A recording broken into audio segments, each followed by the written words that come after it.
Hey beautiful mystics, welcome back to my channel and thank you so much for taking the time to tune in today. Hello, I am here and this week, I'm going to be doing a video talking about the pendulum, and I actually have acquired a new pendulum. I'm going to bring it close so you can see on the camera. Just the other week I was it's out of focus, but there you go, you can see. Just the other week I was back in my hometown and I was just visiting and got a chance to pick up a new pendulum. I couldn't find my old pendulum. I don't know what happened to it since I moved house. It got lost in transit, so I decided that I would acquire a new one. And it's kind of inspired me a little bit to want to share my thoughts on the pendulum and how these things work. I do apologize for the quality of this video in advance because as you can see, I'm sitting on the floor of my house and I've kind of got a little bit into the vibe of the witchy vibe and the Easter vibe, which is coming up as well. And it's a nice day and I thought I had some time, so why not? So first of all, I believe that the pendulum is probably it's really hard, hang on, let me just move this over here so you can see that a little bit better. The pendulum is probably one of the most misunderstood tools in the toolkit of witches that we have to work with. And I feel that a lot of the time, people become very frustrated with the pendulum and they become very annoyed, and I think they kind of really want some level of answer to be given to them very quickly, or they don't have the groundedness that is required to actually perform an accurate go with the pendulum, you know, to sit in stillness. So now with the pendulum, basic 101 pendulum, if you don't know what this is, it is generally an item that is attached to a chain or a bit of string or a rope. It could be done with generally a gemstone or a crystal of your choice. As you can see here, this one is onyx, and I do work with onyx and obsidian quite a bit. They're my go-to when it comes to working in the dark arts or working with witchcraft, magic, or occultism. And I've tried many other different stones, but this is the one that I vibe with the most. A very common pendulum would probably be rose quartz, or of course amethyst, because that's more associated with the third eye activation. Sorry, that's my foot there, just get my foot out of the way. So there's all different ways, you know, whatever way works for you. And I don't ever want to hear someone say, I can't afford to buy a pendulum, I can't get one. In the witch world, we use what we have. We use what is available to us. So you could tie a rock to a bit of string, or you could, you know, bang, there's a pendulum. You know, you can make one. You could even get a bit of chain and you could tie it to your car key and you could have it. Generally for the pendulum, it is weighted at the bottom, and there is, I would say in my opinion, that you need a little bit of weight to it. I used to use for a long period of time a necklace. A lot of people just use their necklace, although I don't really believe in mixing items, to be fair, particularly if they're occult. But if in a situation where you need to use a pendulum, then you would go ahead and just use what you have. And that's kind of the way. But this is an onyx necklace that I've had for quite a while, and I can use this when I needed to. And I have been using this one on and off when I need to from time to time. And it's always good to use. Obviously, when it comes to the pendulum, it is always best to work with an item that you have had for quite some time. It's always best to work with an item, like even if it is just an amethyst crystal, in this case just a simple crystal, and you've tied a little bit of you know, string around the base, or you might have super glued it. You might see a lot of these at, like, you know, crystal shops. Trying to get it in the you know, in the camera there. It doesn't really matter what it is, but if you're going to use a pendulum and you're going to do a handmade pendulum, that's fantastic. And I really think that's probably the best way to go. But the item that you use or the string that you use is always best when your energy is all over it, where you've had it for a while. So it's kind of energetically, the object or your energy has energetically imprinted into the object. So that's my opinion, but you know, don't take it as the gospel truth. But generally, if we're doing any type of magic with a tool over a period of time, your energy or your vibration will begin to build up on that item, because we know that energy has memory and items absorb energy.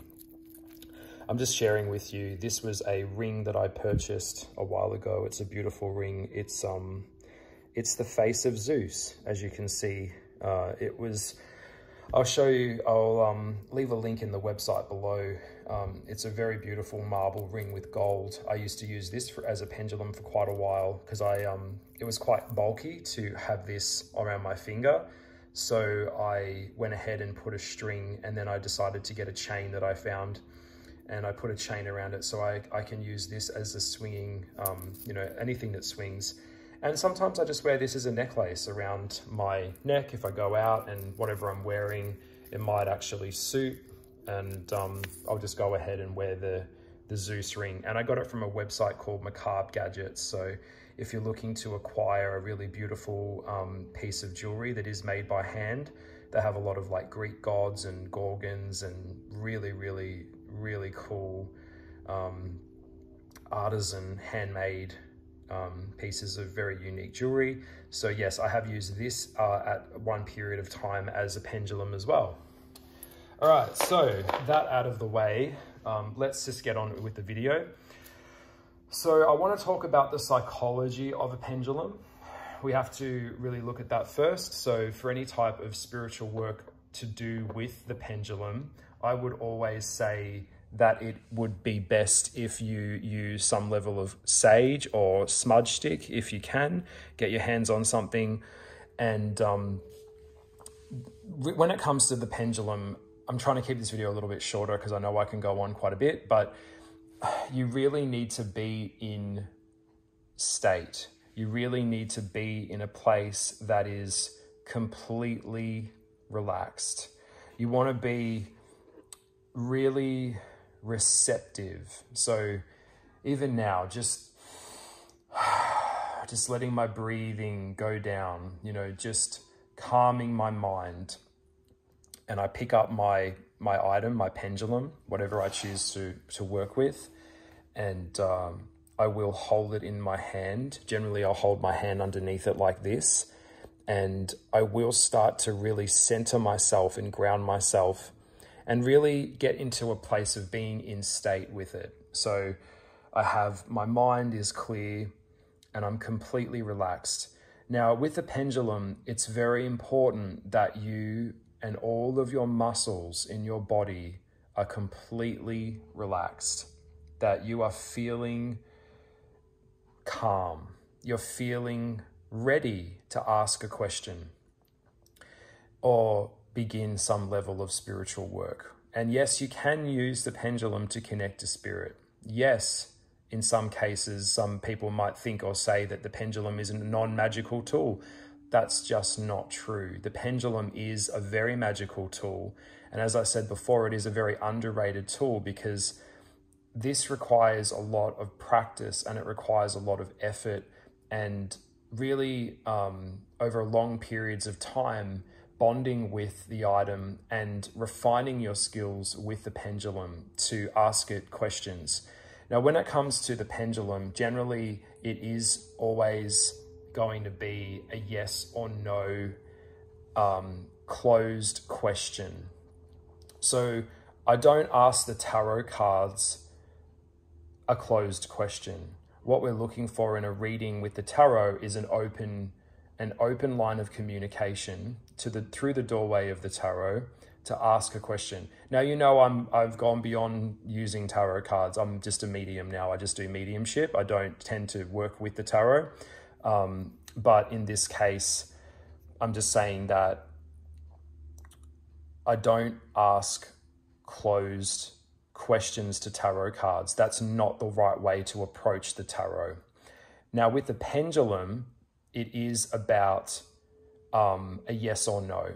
So we need to be really honest about what we're asking the pendulum, and be aware that if you are stepping up to the spiritual world, and I don't care what it's for, whatever it is that you're doing it for, you'll have your reason and that's fine. But you need to understand that you are opening a doorway of communication with the other side.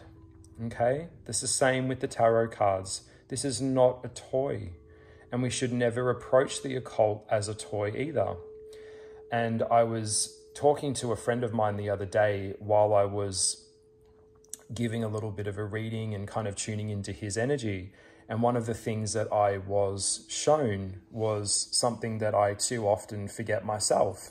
And I just want to remind you that once the garden gate is open, the latch is never closed. Okay? So every time you pray to God, pray to Allah, you're already piercing the veil. You're already opening up a doorway to the spirit world, whether it's to your ancestors. I don't care what it's for. You're already doing what I call breaking the veil, okay? You're already inviting spirit into your house, into your body, into your family. You've got to be very careful about what you're doing. You have to be very, very aware of what you're doing, okay? Now, when it comes to the pendulum, and we're holding it in our hands, I'm trying to get that in the frame there so you can see. There is two ways to do this. The first way is that we use our body. We use our body to access the frequency of the question that we're asking. So it more or less is what I'm saying is the movement from our body, because the body responds to truth. Okay? Now the body responds to truth. The body also responds to a falsehood. It also responds to a lie. And if you don't believe me, go any type of psychologist will be able to tell you that the way that tension is held in the body, the way that the body reacts from muscle twitch, tongue-tied, muscle twitch motion in the body can also show whether the person is lying. Now, for me, the pendulum, I've been working with the pendulum for quite a while, and this is a new one. So I haven't yet actually cleansed it yet, which you can do in salt, or you could bathe it in hyssop or moon water, or you could leave it outside in nature for a while. You could take it to the beach to cleanse it. You know, the ocean will definitely do a cleanse. Every now and then I take my tools to the ocean and I wash them. Sorry, I just lost my train of thought. Just let me have a sip of tea. I hope that you're all having a good week, by the way. It's quite hard to balance the camera and hold the pendulum in one hand, but I'm doing it. Yeah. Okay, so back to what I was saying before. The body responds to truth. So there is a way that you can ask the deity or ask the demon or ask the angel or the spirit that you're choosing to work with to move the pendulum for you, which I have seen, okay? A very direct response from a being on the other side. I won't say what it would, who I work with, but yes, generally when I'm holding a pendulum and I get the pendulum dead still and I'll begin the session or the engagement that I'm making, I'm stepping up to the spiritual world. By the way, I know this video is a little bit disjointed. I do apologize. There's so much going on in my in my head right now. Perfect example of what I was about to say. You shouldn't have anything else in your head other than what you're doing when you hold the pendulum. It's the same with the tarot card. If I've got to pick the kids up from school, I'm really busy, I don't have the time, I've got 20 million other things on my mind, I'm stressed out, then this is not going to work. Okay, so I wouldn't even pick up a pendulum and try and use it as a way of connecting to spirit or asking a question if my brain is really, really scrambled. You need to approach the pendulum with respect. It is a spiritual tool, and it's a tool that we are using to try and get clarity or get an answer from. Now, I will say that, just being blunt and direct as I can be, you have to be willing to hear the truth. You have to be, when it comes to a pendulum, because these are very like yes or no type of things that we're looking for. So it would be, in some cases, like in my tarot card deck, I created a yes or a no card. So you can place them side by side and you can hold the pendulum above the yes or no, and you establish what constitutes as a yes and what constitutes as a no. So in some cases it might be, so I usually go clockwise. So if it starts spinning in a clockwise motion, that is a yes. I would also pay close attention to the speed and the force of the movement of the pendulum. If it's a really strong, big, fast circle, then that would be a very strong yes. So in this case, as you can see, that would be a strong yes. Now, if it was a no, that for me, generally, I work in clockwise. So when I start seeing it going in a very strong, anti-clockwise is no. So this would be a strong no for me. Sometimes when I come to the pendulum and I'm not in the right state of mind, I will get gibberish. And generally what that will be is that the pendulum will start swinging in a diagonal motion like this, back and forth. That to me is telling me now is not the time, and try again later. So the next day I might come back and try again. I'm very patient with spirit because I understand that this takes a long time to acquire a level of skill set. There's no quick fix in spirituality, and there's no quick fix in the occult. It is a working relationship that you've signed on for, that the more effort and work and energy that you put into your practice, the more refined your skill set will become. So I'll be honest with you, I haven't been working with a pendulum for more than 10 years. Now, I know one of my psychic teachers that I've known for quite a while. She has been working with her lapis lazuli pendant, or pendulum, however you want to pronounce it, for over 35 years. So she's really built up a relationship with her pendulum, and in some cases, she can decipher a yes or no on the spot, because she's taken the time and she's really developed a relationship with her tool, if that makes sense. So the case of it being generally would be the way that it swings, so determining which way you want it to go. So if it's spinning, then that could determine, if I see personally, if the pendulum starts to swing, spin as in like this, in this motion, and then it just starts spinning on the spot really quick like that, like a tornado, that would indicate either a very strong presence of spirit is there, or it would also indicate to me, yet again, not the right time, come back again later. In some cases, I have done readings where the tarot cards have physically moved in front of me. And this is also a very strong sign that spirit is there as well. In some cases, I've used the pendulum to do some divination, and the pendulum has gone I can only do it in this video, but it's gone like that. Or it's like something just flicked it or whacked it. It can go completely nuts. And that's more dealing with a stronger demonic energy that's trying to connect with you. Some people may even use the crystal or the tool that is attached to the end of the pendulum and have a sigil or a sigil attached to it. As you know, all major corporations in the world have signals or sigils, which are like logos, they call them nowadays. But it's a sign or an N that is used to connect to the demonic world or to the occult. A lot of the symbols that you have grown up knowing are actually all occult symbols. I know that sounds hard to hear, but it's actually the truth, particularly the really big ones. But that's another video for another day. Now, when you step up to the pendulum, remember, energy can't lie. So what we're trying to do is we have to be willing to tell the truth.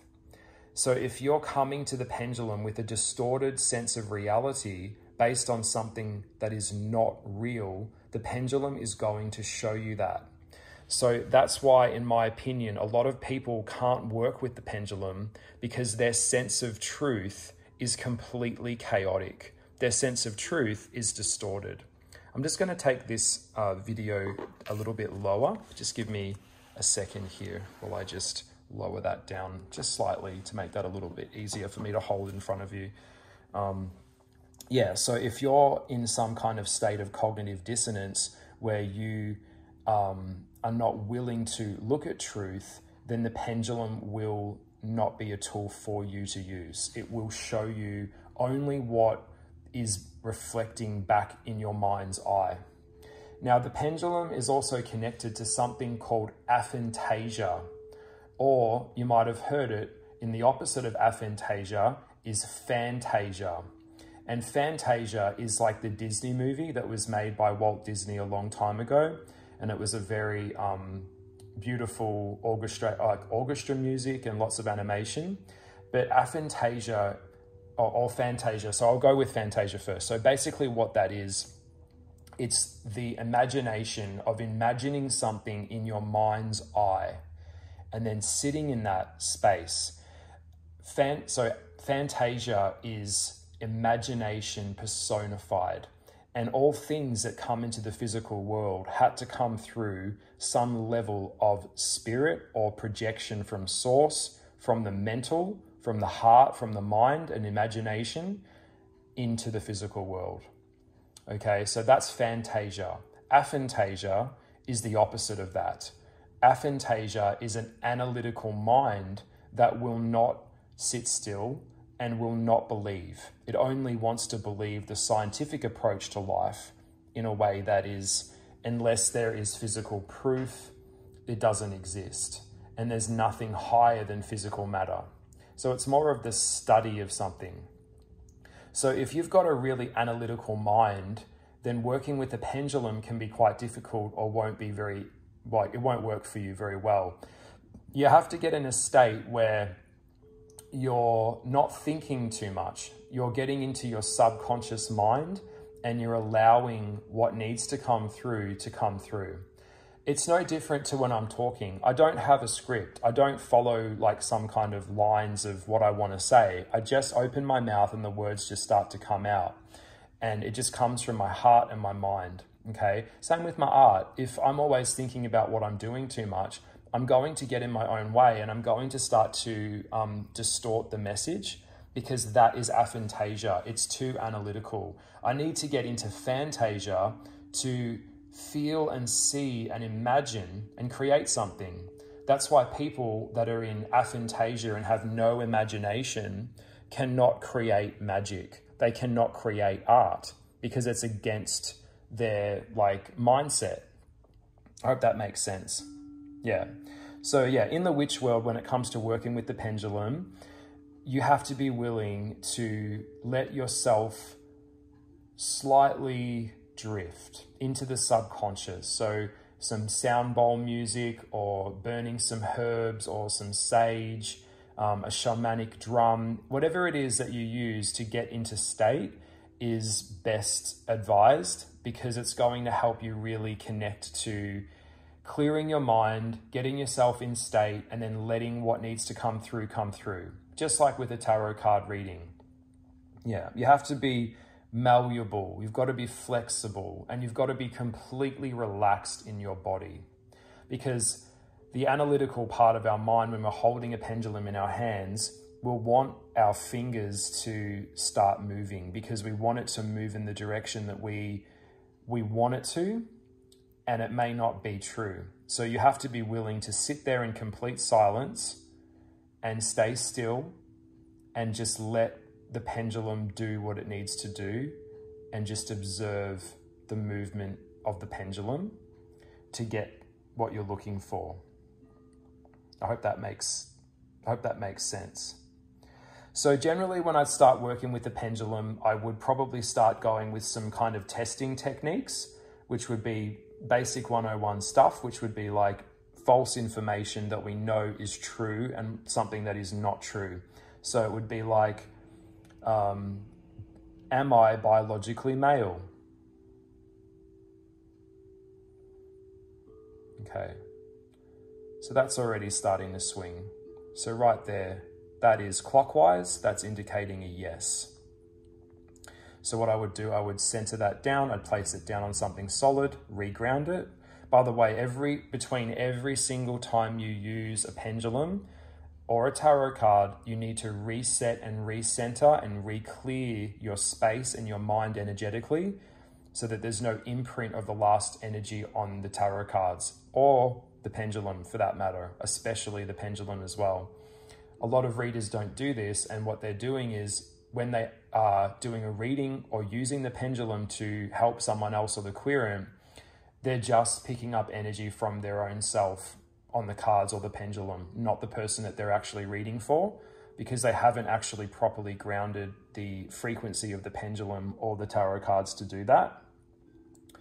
So yeah, so you would ask a question that is true, and then you'd ask a question, so I'll do another one. So and when I speak to the pendulum, I know this might sound crazy, but I speak to it in a way that the pendulum has its own frequency. I speak to it kind of like the witch does in Snow White when she talks to the mirror. Mirror, who is da-da-da-da-da, said thing, yeah? So I'd say, pendulum, do I live in Australia? Okay, straight away, there you go. That is clockwise, that is a strong yes. All right, let's stop. So what you would do with the pendulum a lot of the time is you will ask general questions that are all yes and no's and start honing in and getting closer and closer and closer to the question that you're asking. So for example, if it's a demon or if it's an angel, ask them. So if it's Ashtaroth or Belial or whatever it is, you would say, you'd state their name, obviously you'd call them in, and then you would say, do you like this black candle? And then of course you may get, that's going is diagonally, oh no, it's going, there we go. Okay, so that's going into a no. So I'm just giving you an example. So you would narrow down the questions have to get more narrow as you're closing in. So this could take quite a while. So you could say, do you like a purple candle? Is the purple candle what you want? And it could go yes. So it's about breaking down these true or false questions, but also trying to build a connection with the spirit, kind of like a Ouija board in a way. Although I have already told you in my love spells warning video what I think of Ouija boards. I am comfortable with using a pendulum, but I don't play around with Ouija boards because that's contact and release, and we're not here to do that. Also, some of the dark occultists, you may not know, they may actually use a sigil on the pendulum.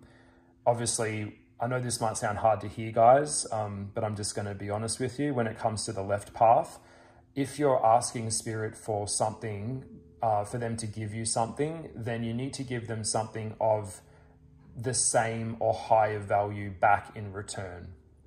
Otherwise, you're not going to get anything back.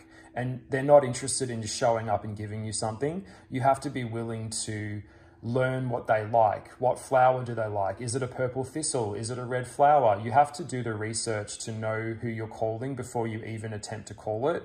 So there is a lot of work involved in that side of things, if that makes sense. Also, yes, in more of the shamanic side and in the occult, some of these spirits and gods, they do require sacrifice. They will require you to give some level of offering. You don't just step up to the spiritual world with nothing, okay? And even if I'm using the pendulum here, as you can see, I've cleared this space on the floor and I make it look special, okay? I don't care if you're doing it in your bedroom, you need to make it look special and put in some effort because you're trying to step up to the spiritual world. And if your room or your space or your bedroom or whatever is like a filthy, dirty mess, that's going to be disrespectful. Also, I don't ever use tarot cards. I don't ever use the pendulum. I don't ever do spell work if I'm high or if I'm drunk. That is also very disrespectful. There are ceremonies that you can do in rituals where you may be required to take a herb or take like ayahuasca or something like that, or a mushroom, but that's not what we're looking for today. So yeah, so it's about asking statements with the pendulum, and then the pendulum will just give you a yes or no answer, or it may be kind of like, now's not the time for you to know. A lot of the time, I don't ask light questions to the pendulum. Like, I'm more concerned about how long do humans have left on the planet? I mean, before we wipe ourselves out. I'm more interested in, you know, politics, like where the vibration is, like where's the shift happening. I'm more interested in like, what's the point of existence? Like that type of stuff. They're the type of questions that I ask. So I could sit with a pendulum for hours on end, and I will document and diarize always my experiences with the pendulum. I know it might sound a little bit on the boring side, but that's how I am able to get closer to narrowing down my answers. But yeah, a lot of people, when they use the pendulum, they use their own influence to try and swing the pendulum, and you have to be willing to not do that. In some cases, what I might even recommend is that you look away from the pendulum and don't move, and then you just tilt your head and look at the pendulum. That way you're not focusing on the stone or the crystal. That could be a bit more easier to use if you're kind of new to the pendulum and you're still kind of working it up in your practice. If that helps a little bit, then that might be the best way to go. So yeah, it's really about just getting into state and going with what you feel, you know, what feels right for you. So what method is best for you really determines, you know, trial and error. So I don't like to get to like, this is how it's got to be, because that's just not true. Everyone's way is different. And say, for example, I like to use clockwise circles or anti-clockwise circles on the pendulum to decipher a yes or no. Some people, their yes or no might be that it just moves forward and backwards, or it might move sideways like this. So it really, really depends which way feels best for you. I personally go with circles. That's just kind of how I feel that's the technique that suits me when I work with it. Now, the subconscious mind is a very powerful thing. A lot of things are hidden in the subconscious. So a lot of the things, when it comes to tarot, are actually already inside of us. We already know that. We're just looking for simple confirmation. And in some cases, some occultists may even place a map on the ground and hold a pendulum over the top of the mat and let the pendulum swing. They might be trying to locate a missing person, or they might be trying to locate an item that has been misplaced, perhaps. And so holding the pendulum at the tip of your fingers is how they would probably go, you know, how they'll go about that.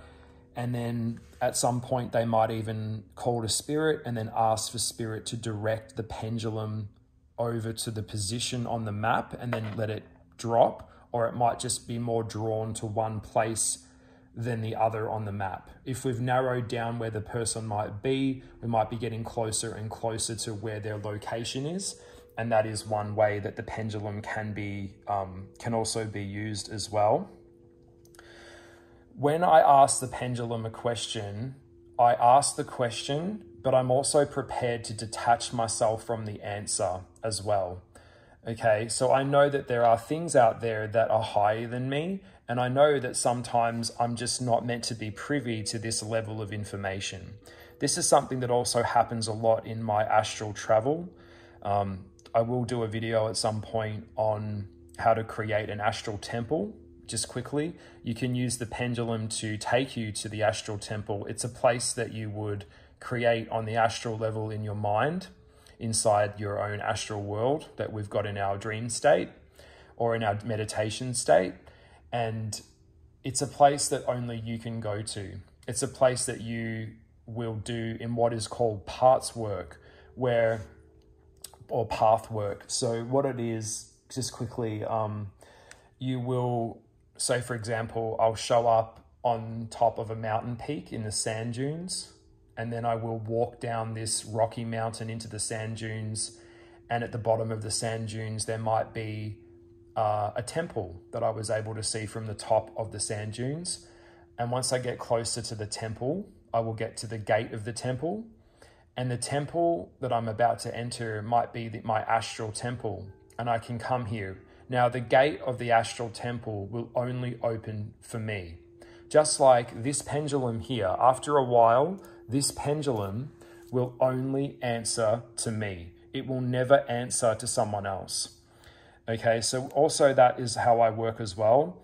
Just quickly, off the subject here, don't ever touch another occultist's tools without permission first from them directly, ever.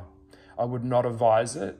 Some occultists may enchant or put power spells or power thoughts or any type of like binding magic on it. So you should not be fooling around with someone else's atame, especially the atame or their wand or anything like that. It is a very personal item that is used for a very specific reason. It's not a toy, and we must treat it with respect as such, particularly if that person is working with something on the other side. The other side may not like that you're playing around with that object. And I will warn you, as I always do, and I try to make these videos as truthful, as so very truthful as possible, that when you fuck around with spirit, spirit likes to fuck back with you. Okay, so we don't come to this because we're bored. We don't come to this for amusement. We come to this because we need genuine help, and we're looking for an answer, and we're looking for guidance and the acquisition of knowledge, not for entertainment. Okay, so yeah, back to the temple. So the astral temple is a place that I can go to inside myself where I can recharge. I might even get some downloads on that astral plane, which might come from somewhere else. Depending on, who you're working with, but that's generally how it goes. And sometimes, yeah, using the pendulum can help me center myself and center my mind. It can also help me concentrate. This is a form, the pendulum can be used for forms of hypnotherapy. There's just so much you can do with it. So, yeah, just let your imagination take you where you want to go. But that's what I mean. There's different stages of Fantasia. So, for example, when I'm doing my art, I have an idea in my head, and then I'm trying to bring that idea into the physical world, but it has to come from a place of imagination because I'm trying to create something that doesn't exist yet, and I'm bringing it into the physical world. So that is Fantasia. Aphantasia, like I mentioned before, is critical thinking, analytical mind. This won't work, and it won't work because analytical people can't create magic. They just can't. It's not part of their subconscious. And we need to have analytical thinking, but we can't let it overthrow us. What I'm saying is, to work with spirit and to work with magic, you need to come from the heart, not so much always the head and the crown. Okay, so I hope that that makes sense. Some occultists might use a scrying mirror with the pendulum as well, where they might place this over the mirror, or they might even try and do triangle work, where they try and trap a spirit into a triangle or a crystal. Yet again, I don't recommend playing around with that type of thing. If you're not trained and you don't know what you're doing, well, you probably shouldn't be doing it. And as I've said always, there's no dabbling in magic, okay? It's not a toy. So I'll put that away.